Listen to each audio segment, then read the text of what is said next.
حج پر روانہ ہونے سے پہلے اس کی باطنی تیاری مثلاً نماز کی درستگی، اصلاح نفس، گناہوں اور بری عادات سے سچی توبہ، لوگوں سے اپنے معاملات کی درستگی اور تقوی اختیار کریں۔ ظاہری تیاری میں رقم یعنی سعودی ریال کا انتظام، حاجی کیمپ سے سفری دستاویزات یعنی پاسپورٹ، ٹکٹ، شناختی لاکٹ وغیرہ کا حصول شامل ہے۔ دیگر سامان ضرورت کا انتظام بھی کر لیں، یعنی مردوں کے لیے 2 احرام، 1 احرام کی بیلٹ، مضبوط اور آرام دہ سینڈل اور چپل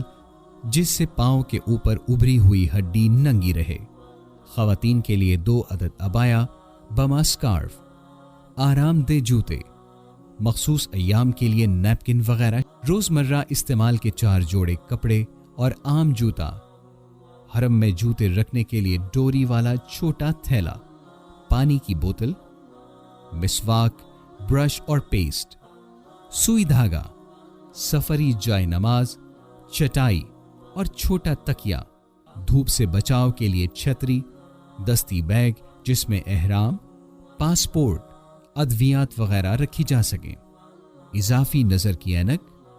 بڑا سوٹ کیس یا بیگ جس کا وزن سامان سمیت کسی صورت زیادہ نہ ہو، بصورت دیگر جرمانہ ہو سکتا ہے۔ سامان پر نام لکھنے کے لیے بڑا مارکر، باندھنے کے لیے رسی، خشک خوراک مثلاً چنے، بسکٹ وغیرہ۔